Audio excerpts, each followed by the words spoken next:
Blows cold.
Blows nice and cold. Cold, cold, cold.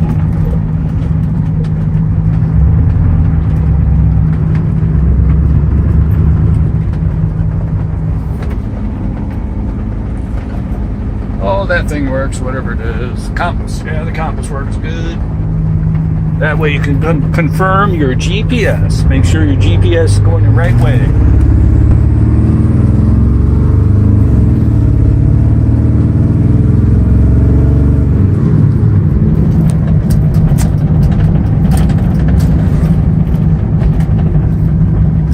Stops nice and straight. Okay.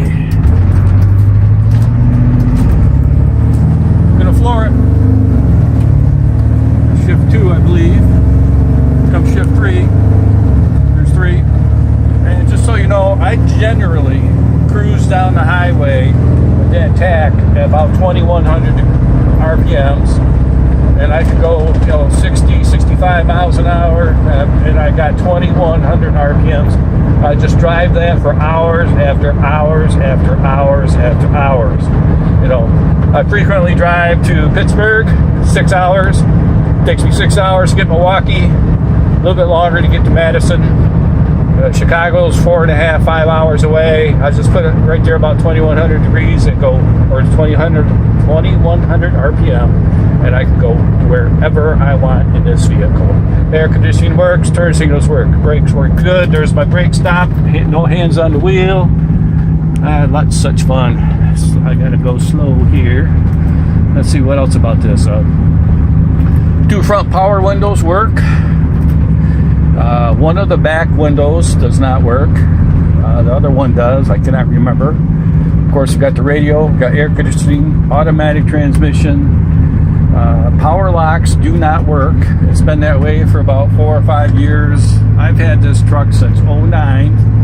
So 09, it's about 8 years. It's been great. I've made a lot of money with this truck. I'm selling it because I've got too many vehicles on my property. I'm actually plan on selling my property sometime next couple of years, and to get everything out of there, it's going to take me a couple of years to get it, because I've been there for 33 years. There's just stuff all over the place. I've got I've got 2 Ford vans. I've got 2 Ford F-350s. This is the one that I've had in service longest. Like I said, I've made a scary amount of money with this vehicle.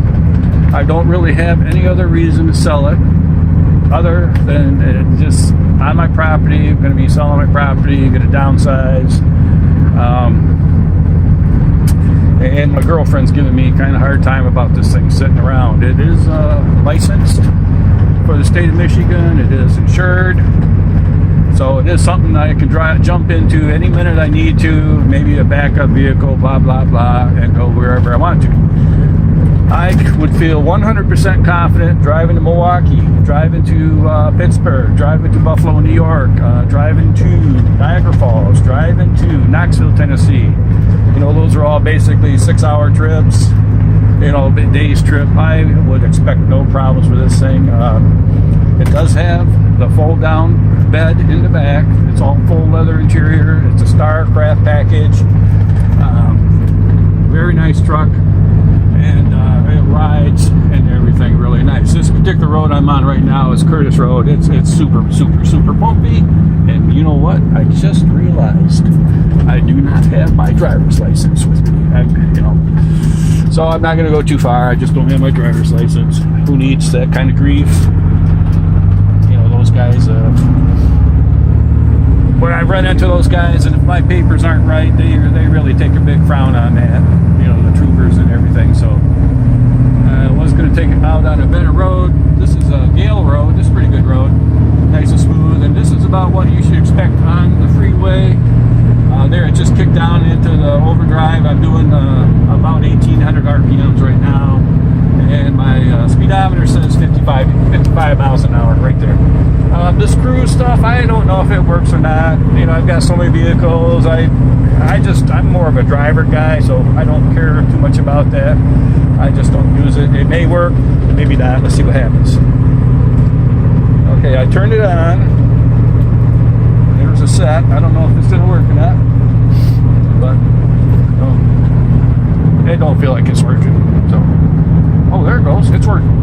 So no hands, no brakes, no feet.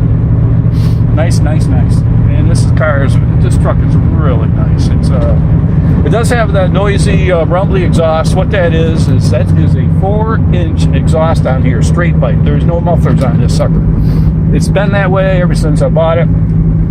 It's just kind of a manly, mean, big old sound. People stay away from you when you're driving down I-80 in Chicago. You're driving through Chicago with this, people just give you some space. Anywhere you go, people tend to, steer away from you, get away from you. 99% of the times, people get out of my way with this sucker. It's kind of nice. I've kind of got that personality that I do like to just drive my truck and let everybody just go to the wayside. So it is a nice truck, and it is well worth the money that I am asking. It's at $2,200, $2,199. I consider this truck a steal for that. If I do let this truck sit, I'll tell you about the gas gauge. The front gas gauge, there's some pretty girls. Hey, look at the girls. There's the front gas gauge does not work. The rear gas gauge does work. But more importantly is that the switchover, the tank switchover switch does work on this vehicle. Right now, I am on the rear tank. And of course, if I switch it to the front tank, it will just go drop right down to zero on the gas gauge. But I've got a full tank of diesel fuel up front on the front tank. Now the rear tanks, both were leaking very, very bad. And I did take it in, and I had them both replace both of the tanks. And I had them do some other stuff. I cannot remember what.